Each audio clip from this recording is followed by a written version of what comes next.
All righty. So let's get started. For those of you who don't know me, my name is Paul Lachelier. I'm the chair of the Citizen Diplomacy Research Group, which has been in existence, I think, since 2000, Deb, since 2019, 2020.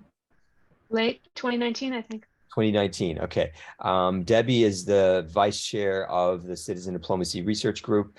Also joining us is our intern and editorial assistant for the CD Bulletin, Amal, who's joining us from Israel, from Jerusalem. We have, just to give you a sense of the structure for today, to remind you, for those of you who may not have seen the agenda for today. So we have two speakers. Raina Neufeld, who's joining us from the University of Waterloo, and John Marks, who is joining us, I think, from the Netherlands, but is the founder of Search for Common Ground, which you might have heard of as one of the largest, if not the largest, peace building organization in the world at this point. So they will have opportunity to, when they each speak, to say a little bit more about themselves. They will each have 20 minutes. So that's a little different from our usual. Our usual is 15 minutes, but this time we're giving each of them 20 minutes on John's request. And we are going to have them speak. So therefore, for 20 minutes each, followed by 30 minutes of discussion, and then the remainder of the time for brief announcements. So without further ado, I can't remember, John and Raina, who among you wanted to go first? Do you have a preference? Not particularly, you decide. Okay. All right. So John, why don't you go first, and then Raina second? And you can go right ahead. Okay. Well, I'm John Marks, and as Paul said, I'm the founder of Search for Common Ground, and I was the president for 32 years.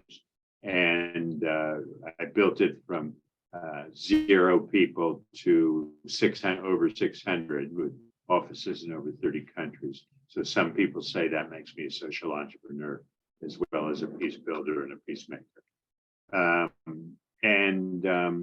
One of the projects that we carried out, and I live in Amsterdam now, very happily. I stepped down in 2014 after 32 years.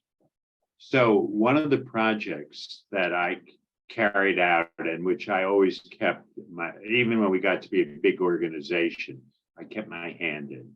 In other words, I prevented myself from going mad by doing the work, which turned me on, rather than being the bureaucratic boss of a large organization alone. I mean, I did some of it. I did an awful lot of that, but it wasn't my sole preoccupation. And the country on which I put the most attention was Iran, and trying to build better relations between the United States and Iran. So I'm going to run you through a case history of that, and we have a couple of short videos to show you. I assume that Paul will be able to bring those online. We started in 1996 with top secret back channel kinds of meetings in Sweden. Why Sweden? Well, they had been supportive of some other projects that we've been doing. I knew the people in the foreign ministry and the like, but when we went to them and said, would they be willing to sponsor this, or at least to host it? And it was very important to have a country very much involved. One, because they were going to pay for it, but two, because visas for Iranians are not an easy matter. You couldn't have done this project in the United States or in Iran. It had to be in a country that would be willingly, happily giving visas out, and the Swedes qualified. The Swedes had a big problem, however, that they didn't want to get on the bad side of the American government. So they said, we'll do it, if you can get the American government to tell us on some level that this is okay. Now, this was during the Clinton administration. And what we were able to do was to go to a high official in the State Department who we were pretty sure would be favorable and ask him to call his Swedish counterpart, not send a letter which would have to be cleared or a cable or anything. Call him and tell him it was okay. And this gentleman, to his everlasting credit, did it. And that got us over the hump with the Swedes. And we had about 5 meetings in the first year and a half. And the group was very conducive. My wife, Susan Collin Marks, who's a superb facilitator, facilitated. And very quickly, she got the group, which had about 8 Americans and 8 Iranians, high-level people, former ambassadors at a former assistant secretary of state level. Everyone was a former, except one gentleman we were pretty sure on the Iranian side represented the intelligence services there. But that was fine with us because we wanted to make sure we reached a high level and that our participants were safe. And Susan facilitated in a way that instead of having everybody face each other as the enemy, they sat together and took on a shared problem in order to try to improve relations. And the group worked very well. We had conservative Americans in it. We had liberal Americans, and there was no problem with the group. And they came up with what I might call after about 4 meetings, grand unified solution to how to deal with a problem across the board. And this is what's known in the field as the reentry problem, because both sides went home and neither side could sell it to their foreign ministries, to the State Department. In other words, neither country was ready for what our unofficial group had agreed on. Now, which was a problem. So we went back to Sweden, very, let us say, depressed about the failure on both sides. And one of the Iranians said, well, maybe it's time to switch tacks. Maybe it's time for Americans to come openly to Iran. And that would start things moving along. And we thought that was a good idea. So I said, how would we do that? And what he said was that any Americans who go to Iran would be criticized. However, those who'd be criticized the least were wrestlers. Now, I thought we were dealing with diplomats and assistant secretaries of state and the like, but I wound up going to the U.S. Olympic team committee and USA Wrestling, which is our National Wrestling Association, and essentially convincing them that going to Iran, bringing the national wrestling team to Iran for a tournament that was being held was a good idea. And so I did it in partnership with USA Wrestling. Their main motivation in it is that wrestling is a minor sport in the United States, and they wanted to get a lot more publicity. And I said, well, it could be like ping pong diplomacy with the Chinese. That was my best argument. And we made a deal where I said I would take care of the security and the politics, and they would do the wrestling. And I guess I was talking a little more bigger than perhaps I had a right to, but it worked. And we wound up going to Iran with the US wrestling team about 6 weeks after the whole thing started. And it attracted a huge amount of attention. The world's press took notice because it was the first time that such a thing had ever happened. And the Iranians gave visas to all the journalists, and there were big articles in all the newspapers and TV stations and everything like that. And it was a big success. And when we got back, President Clinton had us to the White House, because us being the American wrestlers and a few people from Search for Common Ground, and a former hostage. And President Clinton used this as a mechanism to indicate to the Iranians that he wanted better relations. This was the time of the Alliance of Civilizations, and Khatami was in power, and he used us as a signal. which is about as good as it could be for people who are doing citizen diplomacy. You know, use me, go ahead, that's a great idea. And it's the only time in my 40 years doing this work that the president ever did this for us. But, you know, it was good. And unfortunately, despite the fact that Clinton wanted better relations and Hatami wanted better relations, it got messed up for reasons of national politics and everything else. There wasn't an openness really in either country to getting it done. But we had a dilemma as an organization, because what had been a top secret program in our organization, though we weren't classified clearly, but a top secret program, and suddenly it was in every newspaper in the world that we were engaged and involved. And so we decided to adopt a two-track policy, of one track being to continue with the secret meetings, and the second part was to carry on citizen diplomacy like the wrestling. And so we did things like bring environmentalists to Iran. We took astronauts there.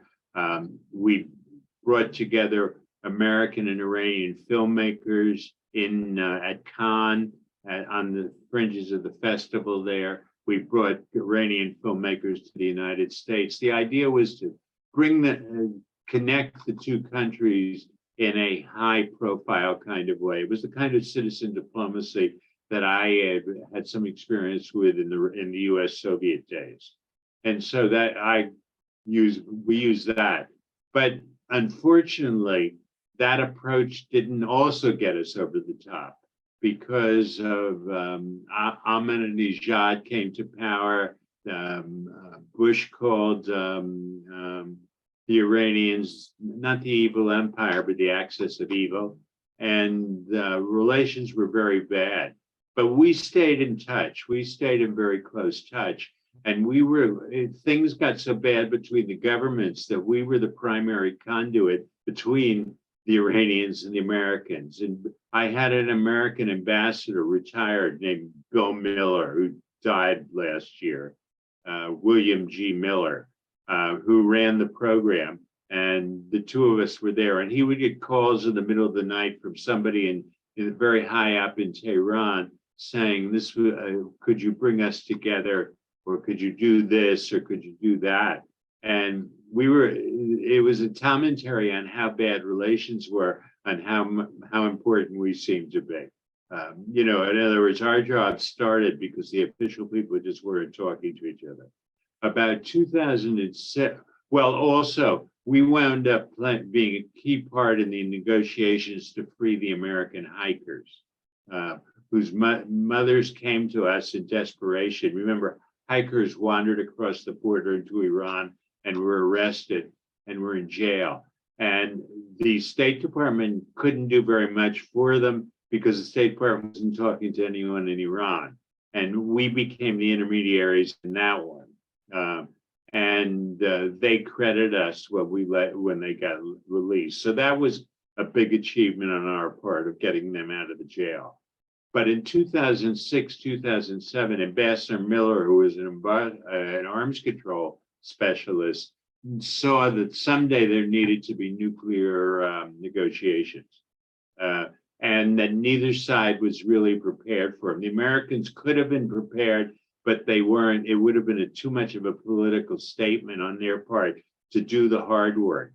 So what we did was we put together a U.S.-Iranian nuclear group, which included nuclear scientists from both parts. The Iranians tended to be the former students of the Americans at places like Caltech and Berkeley. And so they were able to game plan the various problems. And they came up with stuff like, what do you do with the existing reactors? What do you do about the various technical projects? And though I, as the president of the organization, couldn't follow any of this stuff, certainly I was not a nuclear physicist, but we were producing 70-page papers, or our scientists were producing 70-page papers on how to deal with the technical realities, which we gave to both sides. Now, the Americans paid virtually no attention, but the Iranians paid a lot of attention because we were able to show them that they could have an agreement without giving away the store in essence. So that was a big deal. And when the JCPOA, the nuclear agreement, was signed, Zarif, who was then the foreign minister, said we were the godfathers of the agreement. So it was really a huge triumph on our part. Now, we had no idea that Trump would come into power and, that he would abnegate the whole business. But for our perspective, the program worked brilliantly, though it didn't get to the point, it didn't stay in effect, and we're still seeing the consequences of that. So that's a bit of a history. And why don't we show, if you will, the first video, which shows the first part of this, and then the second video. They're both only about 2 minutes, if that.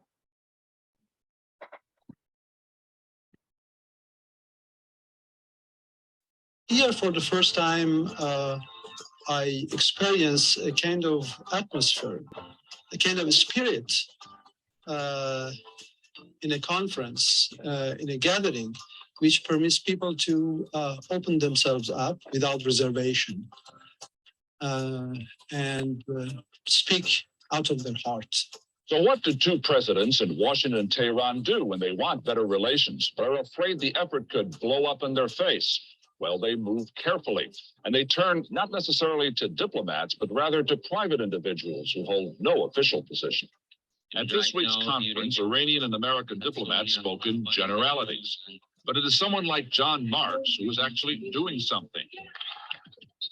Marks organized the visit of American wrestlers to Iran in February. It was the first time the American flag had been displayed there since 1979. When the wrestlers returned to the U.S., President Clinton invited them and searched for common ground to the White House in order to signal to the Iranians that he wanted to improve relations.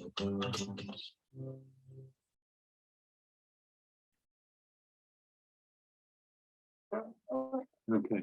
You want to show this? Before we go on to the second one, that first clip was Ambassador Amir Mahalati, who is the Iranian who negotiated the settlement to the Iran-Iraq war, but he did it too quickly and he got fired, and he now teaches at an American university.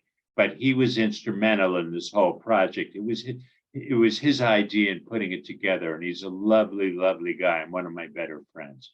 So the second one comes after the negotiation of the JCPOA, and it's self-explanatory. So let's go with that one, please. Make no mistake, real peace is a presence of something, not an absence. It's the presence of economic opportunity, of education and health, of human rights, the rule of law, and the chance for people to grow up and grow old without fear. But building that kind of peace is not something that can be achieved and then just taken for granted. It requires constant effort and a sustained and deeply felt commitment. Since its founding in 1982, the search for common ground has demonstrated exactly those qualities. Your work in Burundi helped to prevent genocide in the early 1990s. Near the end of that decade, you organized the first American visit to Iran since the 1979 revolution. And during the Iran talks, the fresh ideas that you provided helped us to achieve a breakthrough on the Iraq heavy water reactor. So that concludes, but it's nice to have an endorsement from John Kerry. Hold on a second. Let me just turn this off. Millions watch him online, and his tools. Go ahead. Sorry about that. Okay, well, that concludes what I wanted to say, and thanks for the opportunity. Awesome, John. Thank you. And you were actually close to 15 minutes. That was 16 minutes and 30 seconds, or 17 minutes and 30 seconds rather. All right, Raina, you are next. Very good. All right. You can hear me? Perfect. Perfect. I will try to share my PowerPoint. We'll see if this works. And while you're doing that, I just want to remind everybody that we encourage you to actually write down your questions for the speakers in the Zoom chat in preparation for our discussion.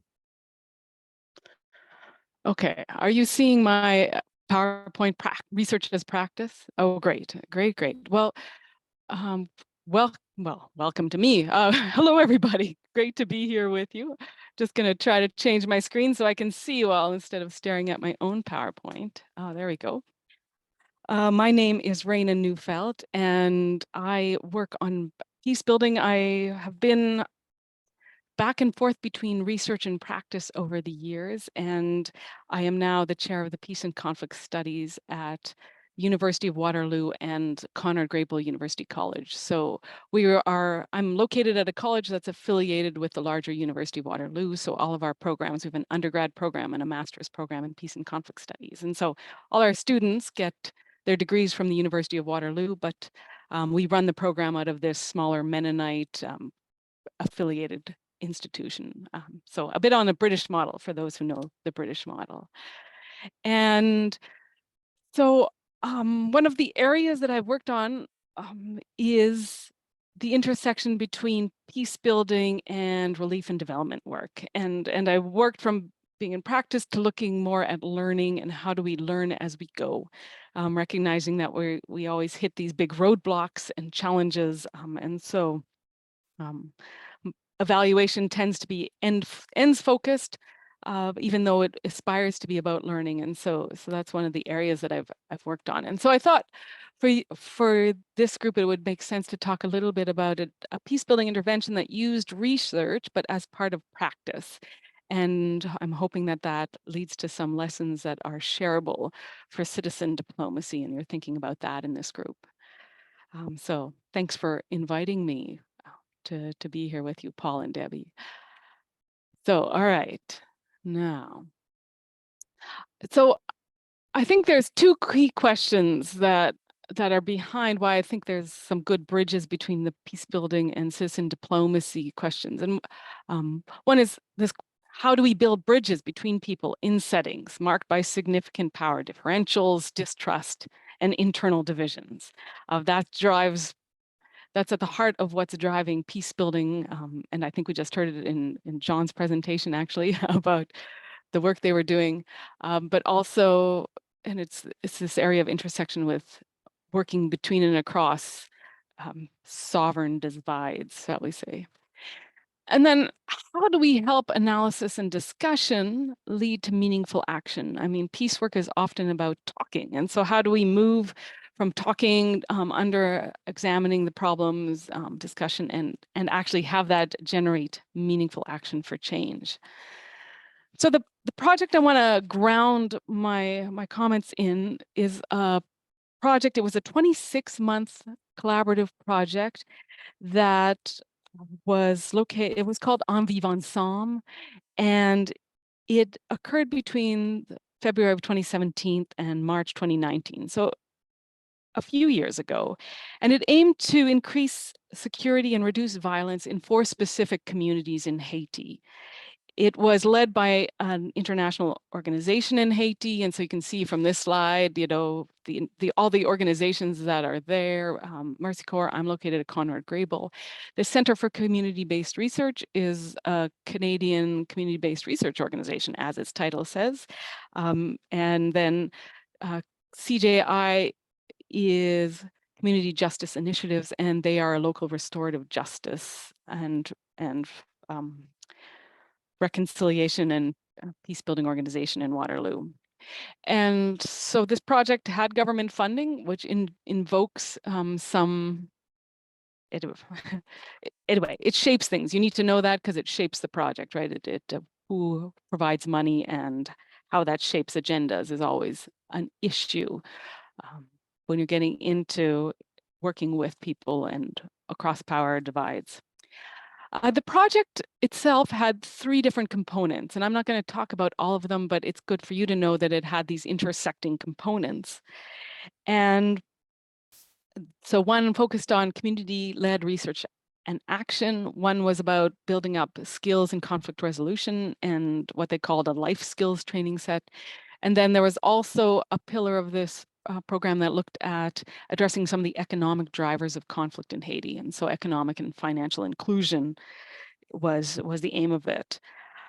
There were 4 communities, as I said, that were chosen, and they were deliberately chosen because they represented some geographic diversity. So they weren't all in Port-au-Prince, although one was, they went from urban to rural to peri-urban. And they were communities that were not the hardest affected by violence and poverty, but they were also at a tipping point. So communities that were selected on purpose.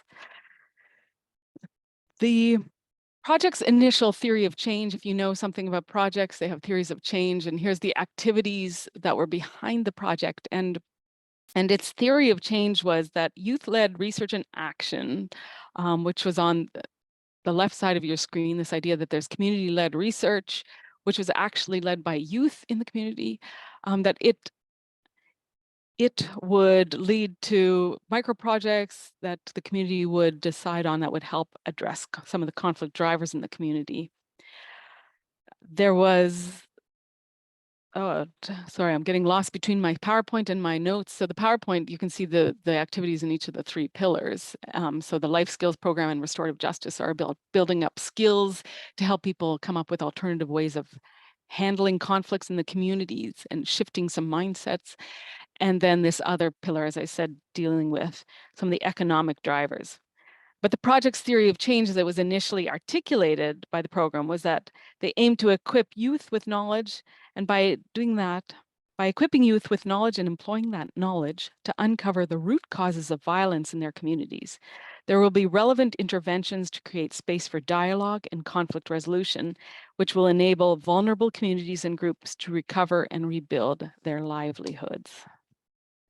So an ambitious project, but my focus here isn't going to be on the project as a whole, but really I want to look at the way research was tied into practice in this project in 2 ways that I think are really useful to learn from.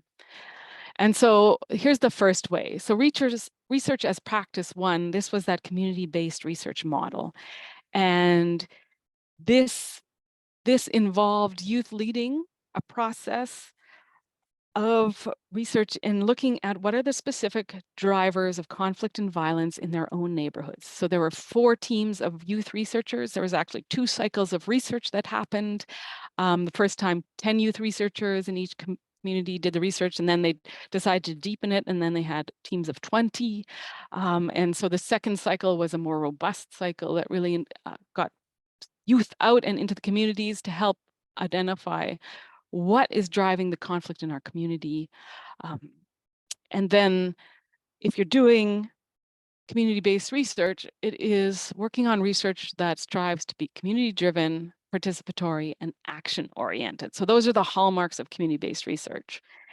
And what that means is you begin with a research topic that's of practical significance. And so in this case, addressing and identifying sources of conflict in everybody's daily life was of huge interest, not always easy to talk about, but of significant interest. It's participatory in that you're involving stakeholders, and your community stakeholders provide guidance both on the development of the questions and the research, but also the products. And so there's a body that researchers go to and talk through what they're doing with.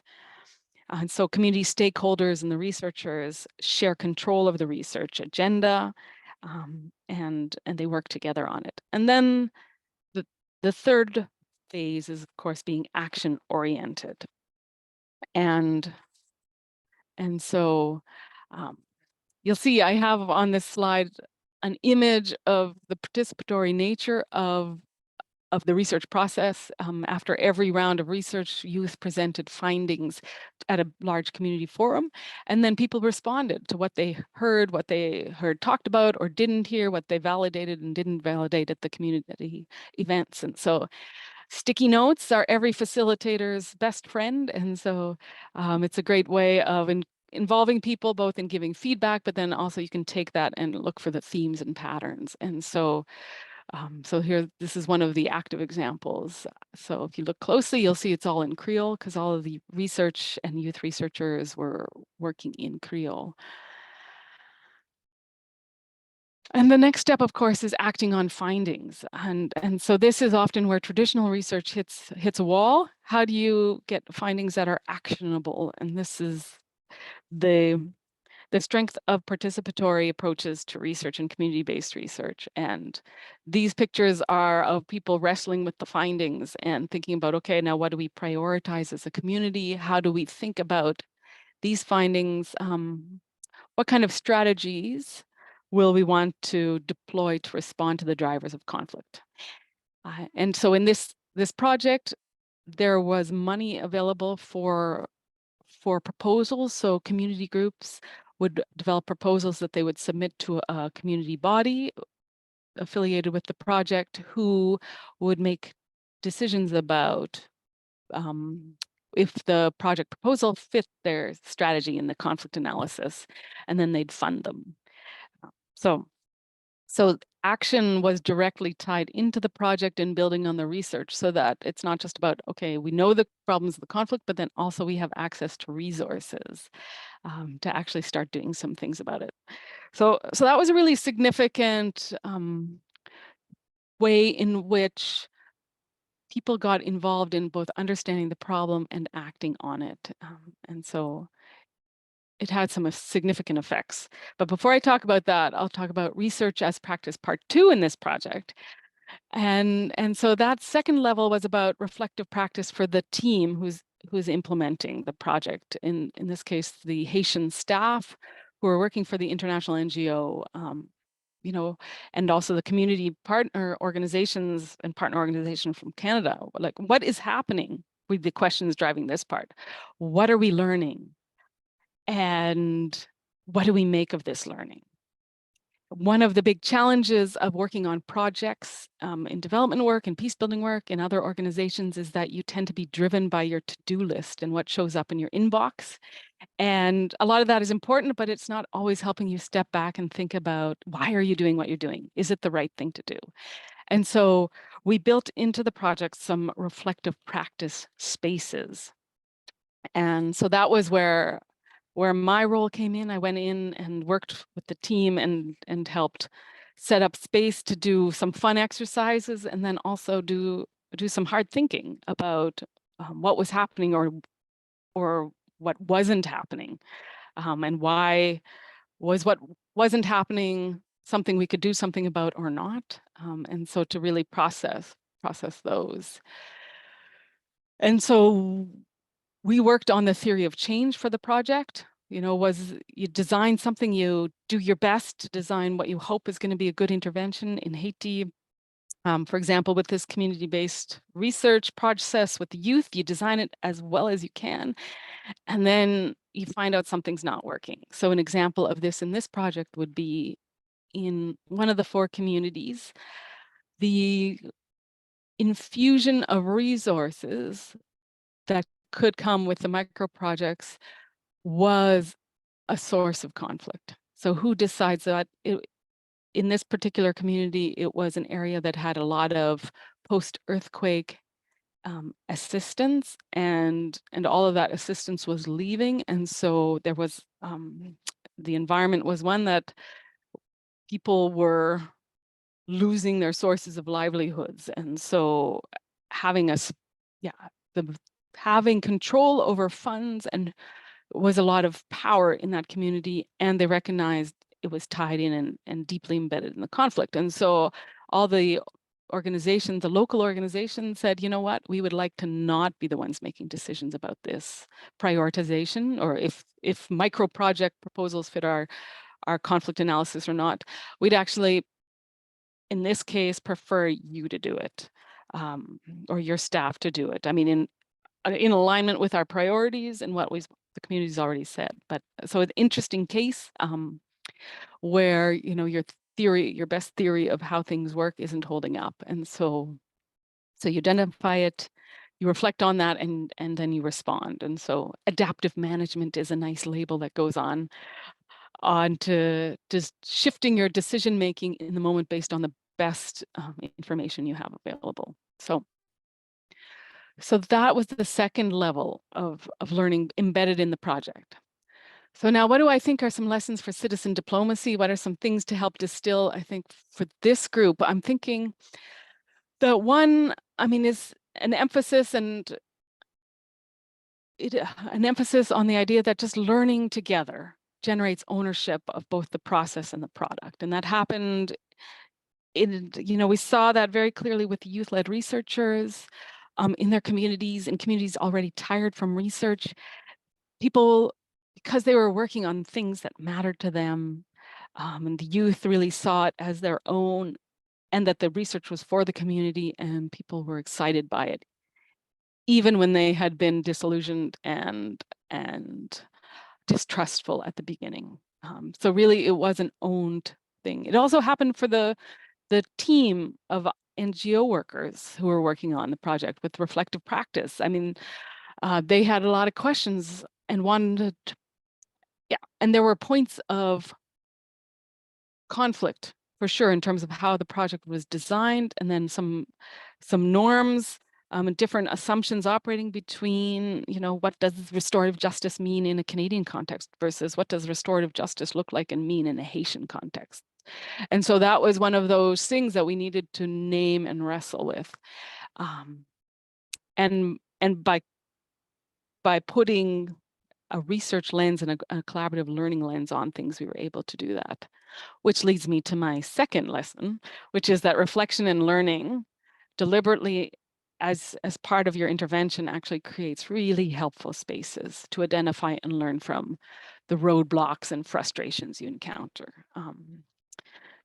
Because you know that you're going to be able to critique it and then look at it from multiple angles and move forward. And I should say that reflection and learning needs to also be fun, so it can't all be hard things. I mean, one of the greatest things I think that we worked on was proverbs. Haitian proverbs are fabulous, but we were working on developing our own proverbs out of our experiences. And so it was a really meaningful way to learn and to also have fun together. And then the third lesson, I think, is that participatory research works on issues that matter to community members. And in the process, it's helping people gain voice and choice, which is helping to bridge the problematic histories and power dynamics. And so there's a couple of different traditions of participatory research, just so you know. There's a northern tradition, there's a southern tradition, with a Ferrerian influence from Paulo Freire. And then there's an indigenous research tradition. And so that indigenous research tradition is really about having voice and say in research that is affecting you, and also being able to work with the vernaculars, your everyday ways of expression, and recognizing that these are valuable. And so when you design research in a participatory way, it really does help bridge some of these problematic histories and power dynamics. And so it's really an ethical commitment, I think, that names these things as important. And, there's lots of power dynamics and problematic histories between Canada and Haiti, and its funding patterns, and then also the US and Haiti. And so we navigate these, even if we're working, on a project that is mostly in one location, you're always navigating these things. I am going to stop there and say just thank you all for listening, and I look forward to the discussion, and I will Great. stop sharing my screen. Perfect, Reina. Thank you. So we have just a couple of people who've joined the discussion here. Actually, before I forget, I usually take a photo of everybody. It would be great to have your cameras on. For those of you who can turn on your cameras before we start the discussion.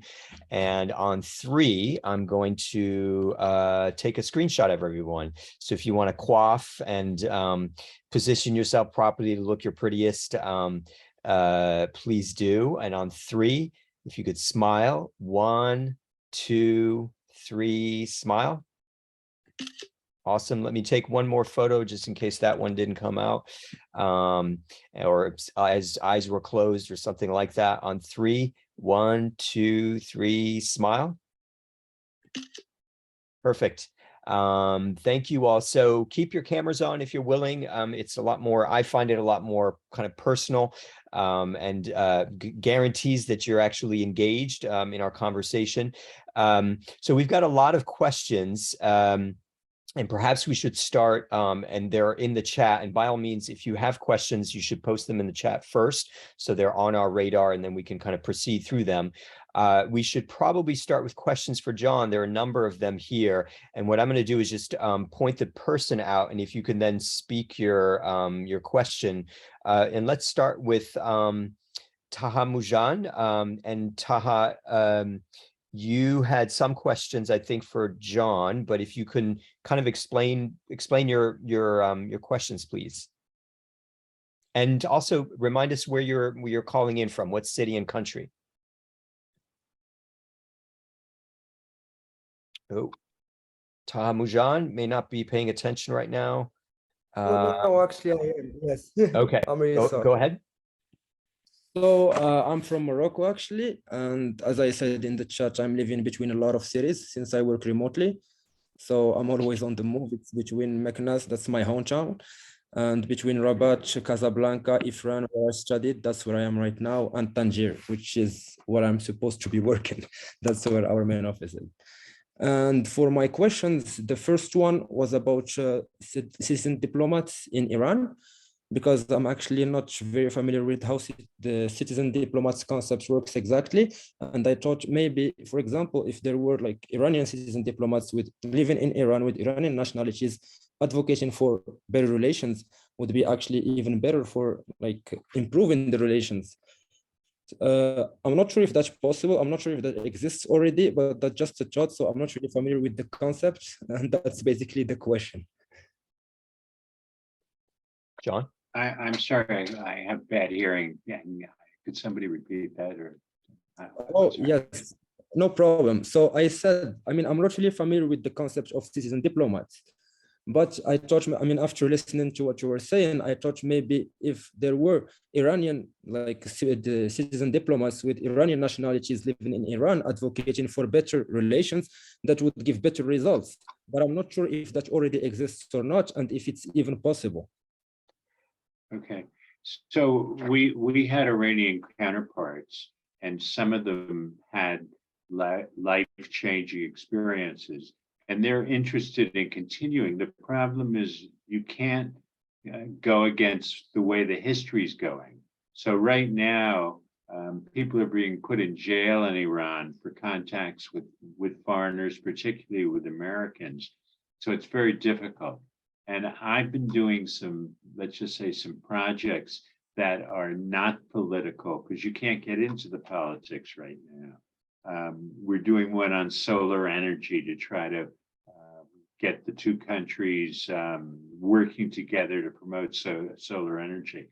So there are Iranian counterparts, but one needs to be very, very careful in not getting them in trouble and in not causing difficulties politically or with the security forces.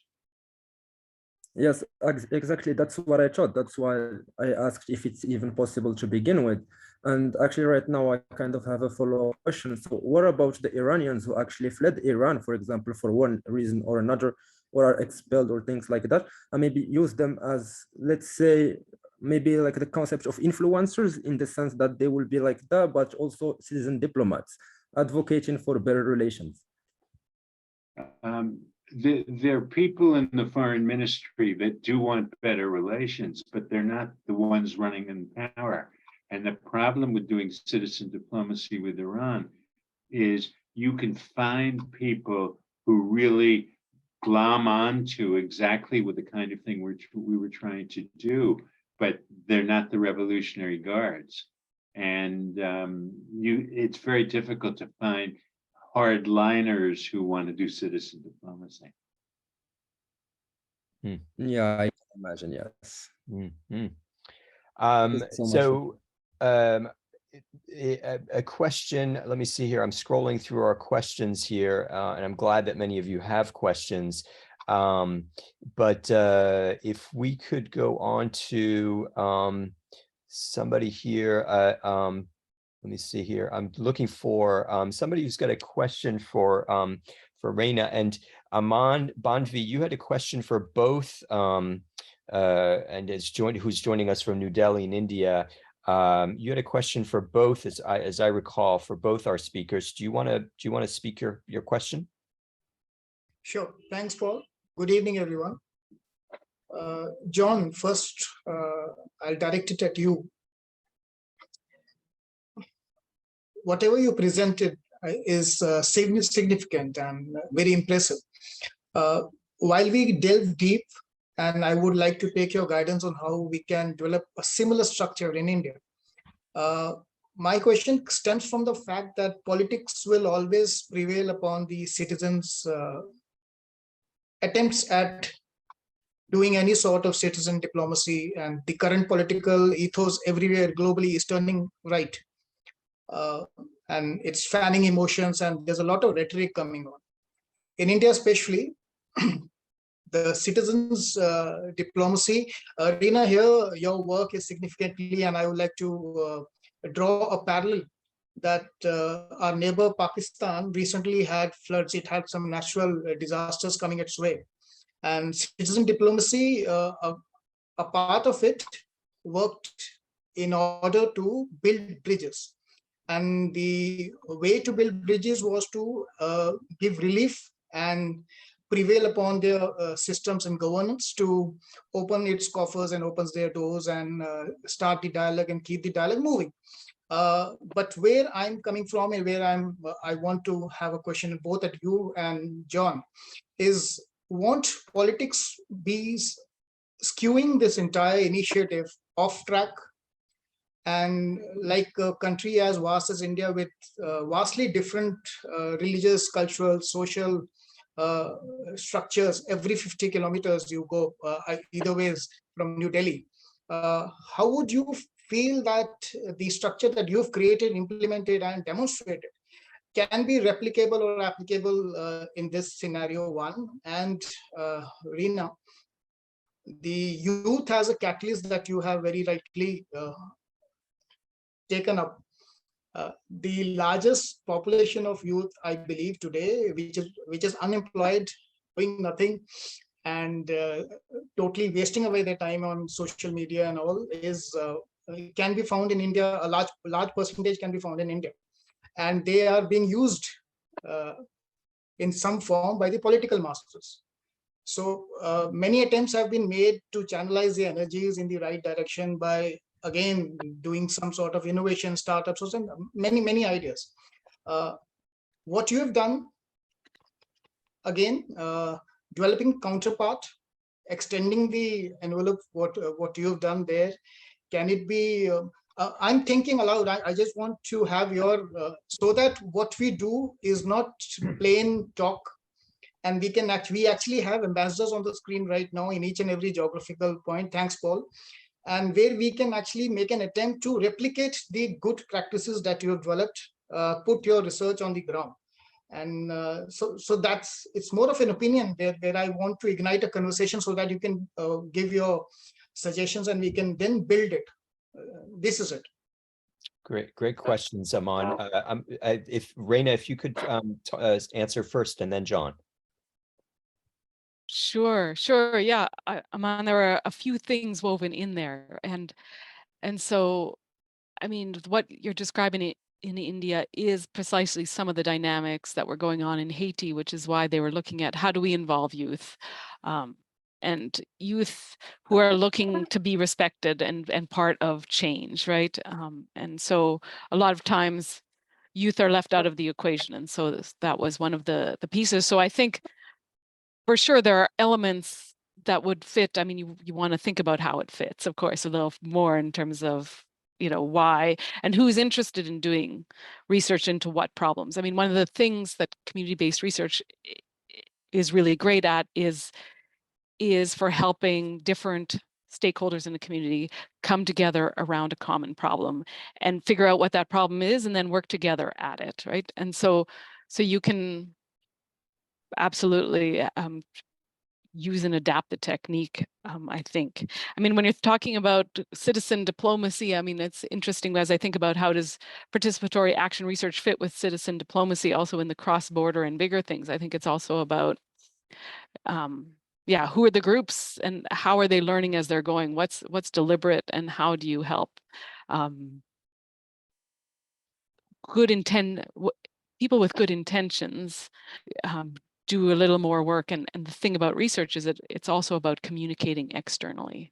And so you do that on particular problems that you want to communicate on as well. So anyway, those are some quick comments. Thanks, Paul. And thanks, Aman. John? Okay. Look, I'm a practitioner. I'm not a theoretician. And I think the way you do it is I take my theme from what Napoleon said when he said, "On s'engage, puis on voit." One becomes engaged and then you see what the possibilities are. You need to be prepared to have a deep immersion. It doesn't happen one time. Parachuting doesn't work. I've been working on U.S.-Iran relations for over 20 years. And it's just kind of being able to show up and have the contacts and wait for the opportunities to come along and things happen. But sometimes with that project, we would go 3-4 years without anything meaningful happening. We would do things, but they weren't really meaningful. But we had 3 or 4 times over the years where we made a big difference because we were there for 20 years.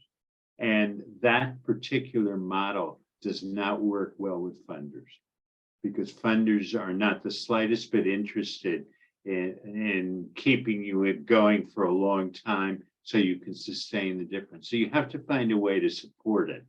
And that's a very big problem in this field. Now, also, I'll stop there, but continuing to show up is the key, and having partners on both sides or all sides is a key element. Agreed. Thanks. Great. So we're going to switch to one of Learning Life's interns has a question here, Anya, about what are some of the spaces that the idea of learning together can occur. Do you want to elaborate a little bit, Anya? Well, I was sorry, I was thinking a little bit about what are possible ways that we can learn together. I really like that idea of there needs to be a common problem to be solved. And I know that there's a lot of psychology studies that kind of concern that same idea. So I was thinking, what does that necessarily occur in school? Does that have to be a man-made phenomenon that we give some kind of problem, or can that occur naturally, like in a community? I was just wondering if you could expand upon your ideas of what those spaces can look like, what they should look like, and what are ways that we can increase those spaces, both making them ourselves, but also ways to help them occur more naturally. And by the way, so we'll kind of err towards our speakers first, but if others want to chime in on these questions, you're welcome to. I'd like to make this kind of a participatory discussion. But I think that maybe, Anya, did you want to direct that to Raina or to both our speakers? I think when I wrote the question, I was directing it to you, Raina, just because I really liked your turn when you were presenting all of your work, but I guess that's open to anybody. And I think that the reason that we're here is that we can all contribute together, but I originally had directed it to you, Raina. Okay, great. Yeah, thanks. Oh, and of course I should acknowledge that this is a learning space that we are participating in. But I mean, I think the problems happen naturally. Anytime you have a conflict or a sticking point in the community, I mean, there are They're all around us. The question is, are we willing to work together? Does somebody have the initiative ready to take it up and move forwards? So I really think, like, when the organization that I worked with on this project, Community Center for Community-Based Research, I mean, they work with a whole set of different local organizations where I live in the Waterloo region, so in Southern Ontario, looking at immigrant, issues around immigrants settlement in the area, or collaborative projects on youth and getting youth engaged in, I'm trying to, again, it was immigrant youth, and helping them fit in communities. And so I think, actually when there is conflict, that's actually a great place to start. It's not bringing people in immediately to try to resolve the conflict, but it's that step that's before that, which is helping us understand, okay, what is all going on here? And actually by framing it as research, it's a way of also helping to take some of the pressure of politics off, I would say, although there's only so much you can do. Like, it's not like you can't, it's harder to do with really hot button issues, I would say, but very needed. Anybody else that wants to kind of contribute to this broader and has some perspective or experience that's useful to this question about of learning together and creating spaces for learning? This is obviously on citizen diplomacy in our case broadly, but and one thing I'd like to venture in answer to this question is clearly there's lots of citizen diplomacy happening across the world. There aren't that many contexts in which we learn together on these on citizen diplomacy and our varied practices of citizen diplomacy, because after all, there's sports diplomacy as John has practiced. There's kind of peace building, other forms of peace building diplomacy, arts diplomacy, culinary diplomacy.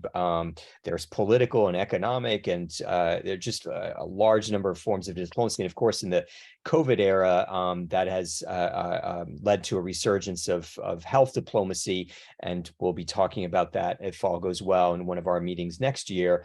But it seems like there's not enough kind of like space in which we're talking to each other across our kind of specialties in citizen diplomacy. The Citizen Diplomacy Research Group is intended to be one of those spaces, but I'm wondering if you guys have other places that you see this kind of thing going on. Linda, and then Taha Mujan. Yeah, I'm sorry I came in late and I've been trying to juggle a couple things. So I love this group, Paul, and just want to say what we try to do is engage teenagers across the world in weekly teen-led meetings on the UN. I can barely hear you. Oh, okay. So what we do is we at my organization, the Global Collab Network, engage teenagers globally on all sorts of issues around the UN Sustainable Development Goals. So we have 12 meetings every week with teens leading action on climate change, mental health, gender equality, plastic pollution, a whole bunch of issues on different topics with adult mentors. So if you're interested, you can just look at that 2-minute video that I just put in the chat. But that's sort of our space of convening, is bringing youth into meetings that they lead. And so everything we do follows the teens and their passions. I would love to do something on peace and conflict resolution at some point down the road. Now we have 12 hubs, but we'd like one for each of the 17 SDGs. So I just wanted to throw that out as a space, another sort of convening thing that's happening around youth. Great. Thanks, Linda. And 17 SDGs, meaning 17 Sustainable Development Goals, in case you didn't know the term. Taha Mujan, did you have a question or a comment on this idea of learning spaces? Yes, actually a comment about learning spaces, exactly. So actually this relates to my question and what I said about, the strategic human resource development aspect when it comes to citizen diplomacy.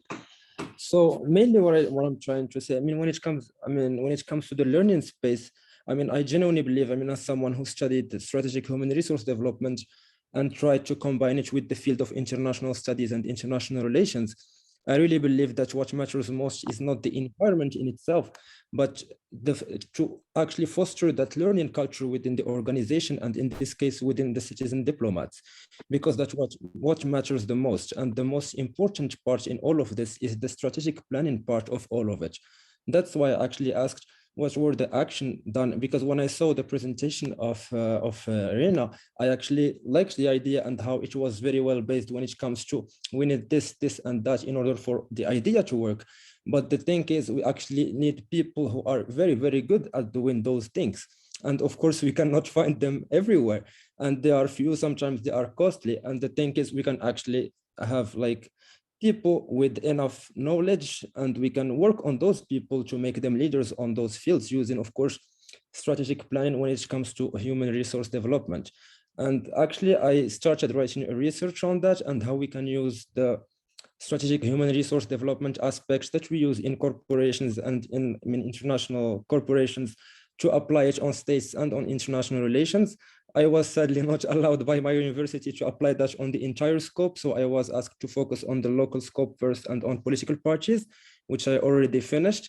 But I'm actually still, looking forward to like broaden the research and actually talk about every single aspect of the field of international relations and internal politics, and how strategic human resource development and especially strategic planning can help foster that learning culture within governments and within, in this case, within diplomats, so we can have actually more efficient results and people fully capable of performing citizen diplomacy.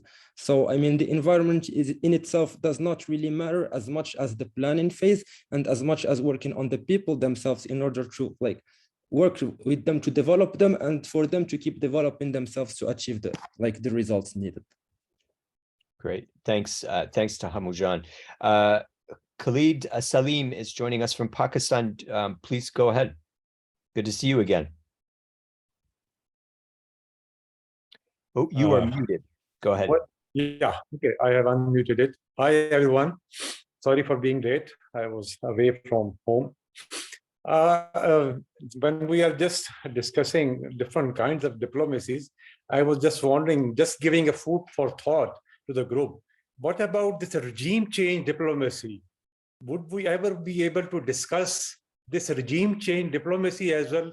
Because Pakistan has just recently been through this regime change diplomacy, and the entire nation is on one side and the corrupt mafias is on the other side, which has been supported by superpowers to change the existing regime in April this year. It's just a food for thought. Maybe people may have heard or may have seen it in the news and everywhere. And I thought just to give it another point to discuss in this wonderful forum. Okay. Khalid, if you can clarify what you mean by regime change diplomacy, are you talking about official diplomacy, which is intended to change the regime or change a regime someplace, or citizen diplomacy intended to change the regime? Is that right? Now it is becoming citizens diplomacy, but actually what happened is the regime was changed by foreign superpower in Pakistan. And the superpower by I mean is through the interventions of our US government, who changed the regime in Pakistan. They brought number of parliamentarians who voted for no confidence, and the existing regime was changed, and the most corrupt regime was brought into power. And now the entire nation and the world can see the effects. The entire nation is on the road with the ex-Prime Minister Imran Khan. Okay. Because of the fact that he, at numerous places, he had said absolutely not to the superpowers for the kind of favors or the kind of actions they wanted to take in this country. Okay. So I think this, to some extent, if I may connect this to what Lucio Blanco also mentioned, which is how does citizen diplomacy weather kind of political changes? And so I'm wondering, John at some point talked about history and the ways in which history kind of imposes itself on citizen diplomacy efforts. So I'd love to hear from both our speakers as to how do we, drawing on these two questions that have been posed. Public or citizen diplomacy rather seems rather fragile oftentimes, and so how do we make citizen diplomacy more resilient? And I'd like you to go beyond kind of well, you just have to keep going at it, right? And be patient, because I know that that's an easy answer to this. Well, it's not easy to do, but it's an easy answer to this. It's just, you just have to keep plugging along. It does seem that these kind of larger forces can end up upending years of work of citizen diplomacy. And of course, those relationships built on citizen diplomacy don't evaporate, but they are incredibly fragile to particularly political developments that are happening, not just in official diplomacy, but just forces happening in the world. So John first, and then Reina, and then others, if you have thoughts on this fragility issue. Okay, there's an old aphorism that it's easier to ride a horse in the direction it's going. And what one wants to do is be ahead of a trend, if you will, or ahead of the motion. Because if you can be 6 months ahead or a year ahead of the official conversation on a subject, there's some place, if it's going to go in your way, if you're going to be opposing the forces of history, it probably isn't going to work, no matter how brilliant the project is. And I think that is anticipating it and having the flexibility to move into things. And if you need to go through a very long research period beforehand, you lose your flexibility. So it seems to me that being flexible, seeing where the opportunities are, and then moving into them and putting together some sort of process that deals with the situation is the way to go. But that's easier said than done. And there's a very great element of having a feel for these things, which I know in the academic world is not something that people like to say because they want it to be hard and pragmatic and everything else. But having a feel for where the conversation is going to go, where the project could go, going this direction, not that direction, is important. The Germans call it Fingerspitzengefühl. And it's a very important part, it seems to me, of doing this kind of work. Thanks, John. Reina? And then before Reina chimes in, I'd love to hear from those of you we haven't heard from. So Anna, who's joining by iPhone, Costin, Dedu, Diego, Rodolfo, Sarah, Ali, etc. Would love to hear from you guys we haven't heard from, and from I believe it's Anka, who I think Debbie indicated has joined us, who's previously presented at our last meeting, and you can see Debbie kindly put her the reference to the article that she presented on in the chat. Reina? Sure. I think, I mean, these are the profound challenges you're talking about, right? How do we be resilient in the face of the tremendous pressures pushing other ways? I think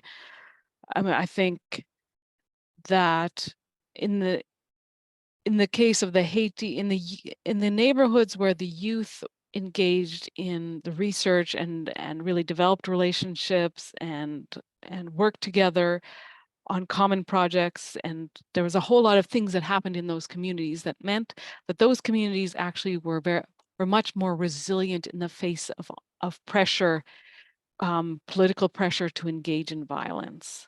It meant that those communities actually resisted for quite a while the escalating pressures of political violence. Let me just mute Khalid. Go ahead. Yeah, and so those things are hard to sustain even when you see that evidence. But as if anyone's I haven't tracked the communities carefully in the last year and a half, but the pressures and the breakdown, the institutional breakdown in Haiti has continued. And so I'm not going to say that they are, I can't tell you where they're at right now. All I can say is that the solidarities, so on the one hand, you're building resilience within the people that you're working with.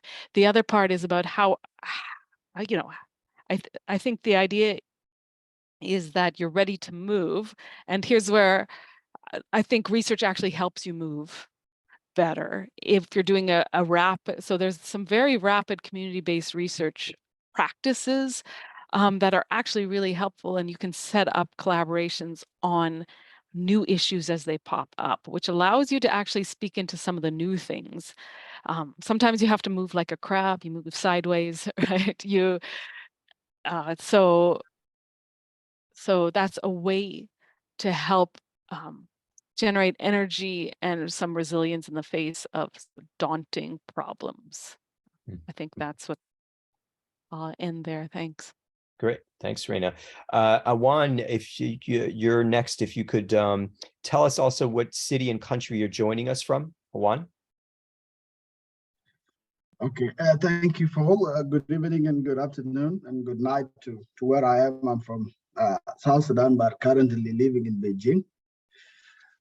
So I would like to go straight to respond to the concern of Khalid about the regime diplomacy, on how you put it. Actually, according to my understanding and according to the research that I do, because I do research on public policy and governance. So in diplomacy, that diplomacy has two ways, which can be categorically called the political diplomacy and the social diplomacy, of which two of them can be played by citizens. And that is why we are here today as a citizen diplomacy, because citizens can play a key role in both the politics and the social. But in regard to what Khalid was raising, is that the regime change can come in both ways, either in a social or through political diplomacy, whereby other stakeholders can influence the politics of a given country due to the interest that is aligned with the foreign policies, which can lead to a political change of that given environment. And also in a social diplomacy, it comes by whereby in social contact, it is divided into two or three, whereby culture play a role in social diplomacy, sport and entertainment play a role in the social diplomacy, and other things that are related to social values, whereby the influence can also come from other external powers that can force that given country or that given society to change its way of life, whether through themselves or through the force of the external factors.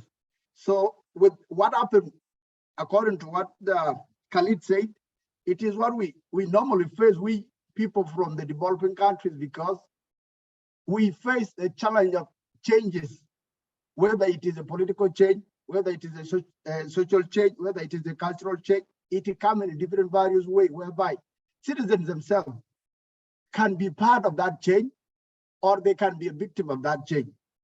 So the question always comes, how can we, as people of that given society, how can we protect ourselves and to be the product of our own change without external influence?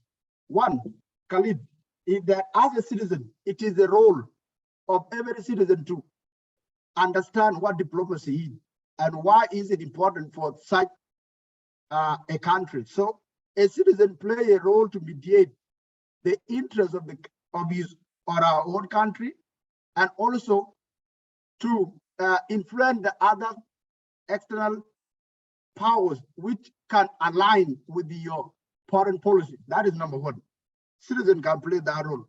Number two, citizen can be a change in a dimension whereby political elites are leading the country astray. Citizens can stop that, can stand in that whereby you have right. Where we stand in a very constitution, we understand there is Article 1, which is always freedom, and then it comes with the Bill of Rights. These are things that need to be sensitized and disseminated to all citizens to understand why that articles are there in the constitution. And if we understand as citizens, we can maintain what we want and we can change what we don't want.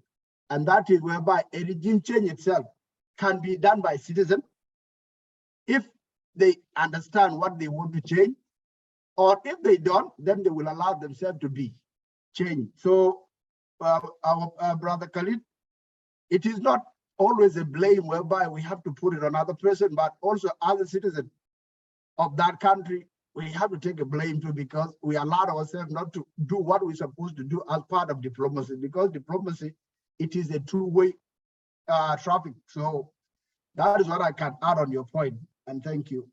Okay, thanks, Awan. Lucio Blanco. Thank you, Dr. Paul. Thank you, Professor Rina and Ambassador John, for the great presentations. Just in the follow-up question on my earlier query to Ambassador John.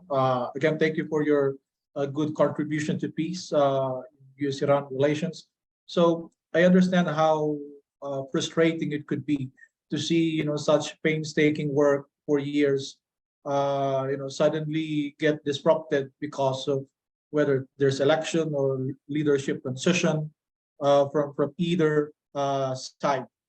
So I was thinking whether it makes sense, especially for very polarized political atmosphere in either side, to involve as many factions or players to ensure that there would be buy-in in the deal. I mean, to make sure that whether, regardless of the outcome of potential leadership change, the party or the faction that would ascend to power because they were involved early on in the discussions or they were privy to the discussions, then the likelihood that they will interfere or disrupt the process will be less likely. So I was thinking whether, based on your experience, seasoned at that, that kind of early bringing in people from various political factions, key players in a very fragmented or very contested political space, if that idea makes sense. Thank you. John? Well, that was something we tried to do, but in the case of Iran, it really proved to be impossible to get the people from the hardline factions to become involved. And we took what we could get, which tended to be people who were from around the foreign ministry, who actually had an interest in, with whom we shared interests in trying to improve relations. And if you can get the hardliners, if you can get your real foes in, you have a much better chance of being successful, probably. You want to have the tent be as big and as inclusive as possible, but it doesn't tend to usually or often be possible. Yeah, that's the key challenge, it seems, is that it's not easy getting people with really entrenched and strong opinions to the table with others.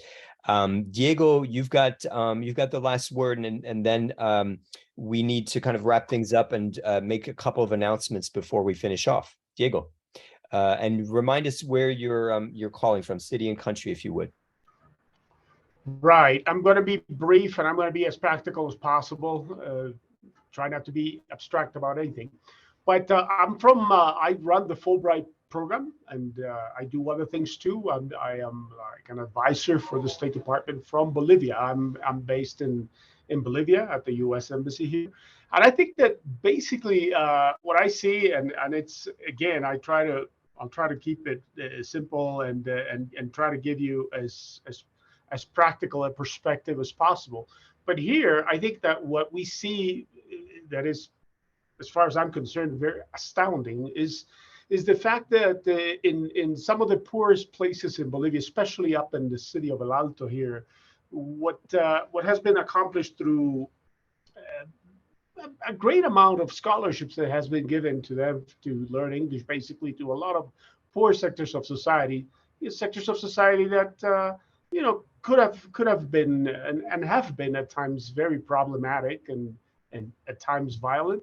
But what we're beginning to see is that the empowerment of of big groups of young people, of, like I said, very underserved sectors of society, that through something simple as English learning and another possibilities too, and other academic opportunities, they have been able to, they have been empowered, and now they are big participants of many different activities, and they're beginning to do other things. So I think that the key thing, what we're seeing here, is empowerment of people, empowerment of people that represent really, like I said, low sectors of society. And we're beginning to see some really amazing stories there. And you're beginning to see leadership, different leaderships becoming real in this country, and coming from sectors of society that have always been looked down upon. So I think that that story, obviously, the resources are needed because scholarships. Somebody has to pay for scholarships and other programs too, because it's not only scholarships. The alumni programs that have been created also have resources and allows all these alumni groups to do other programs, to start projects. There's obviously some money for that, small projects. But again, I could really go on for a long time telling you about the groups and the effects that this has had in this country. It's pretty amazing. Really, maybe some other time we can discuss a little bit more in detail some of these programs. But again, definitely, this is empowerment and leadership like you've never seen before, and I could never imagine that this was possible. Well, I think that there's some really interesting models there. Thank you. Yeah, so thanks, Diego, and thanks to both of our speakers, Reina and John. John, you have a storied history, I think, that needs to be told and retold with Search for Common Ground, and so it's great to have you with us to share a bit in your legacy. And we hope to see you again at upcoming meetings. We want to kind of shift to announcements briefly. We just have a couple of minutes, but one of those is from our intern Amal, who's editorial assistant. I'm going to share my screen. We have a CD bulletin that we produce with every meeting, and that CD bulletin gives a kind of an indication of a variety of the, oops, for some reason we got some background noise, but a variety of the publications, conferences that are occurring in the citizen diplomacy realm. So Amal, go ahead. Hi everyone. So the first announcement is by the European Union Science Diplomacy Alliance. It's organizing an open world conference, and it will take place on November 10th and 11th. The second one is by the Academy for Cultural Diplomacy, and it's holding 4 conferences on the same time, sorry, on the same date. And after that, we have the University of Southern California Center on Public Diplomacy. It offers a research fellowship to support and publicize the work of scholars and practitioners of public diplomacy.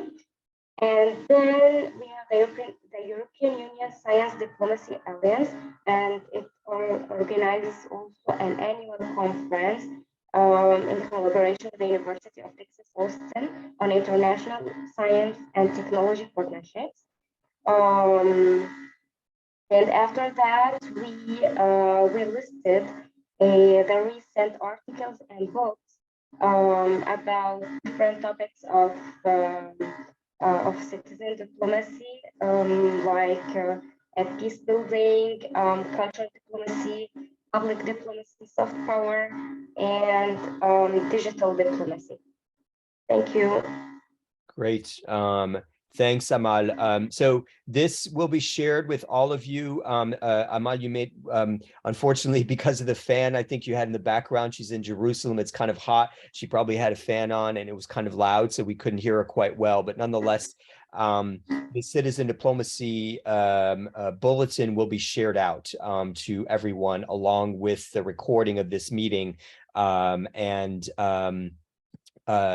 photos, et cetera, and so forth, as well as if you have announcements, by the way, these in the Zoom chat, you're welcome to post announcements of things upcoming because we will be sharing that with our larger list. That larger list includes over 1,000 people. And I believe Ali, I can't remember if you can, if Ali is still with us, if you can remember the number of countries. I think it's over 100 countries. I don't think Ali's with us anymore, but it's well over 100 countries that are represented on the email list, and these are students, scholars, and professionals in diplomacy. I posted something that is happening with my own organization on this Sunday and the coming Sunday. We have 17 storytellers from 13 different countries who are going to be telling stories on different issues from belonging and independence to climate change. So kind of matters internal to families to factors or wider kind of historical forces or environmental forces impacting families, including refugee crises, war, and climate change. So the details of that are there. We'll send you more information via the CDRG list. Any other announcements quickly?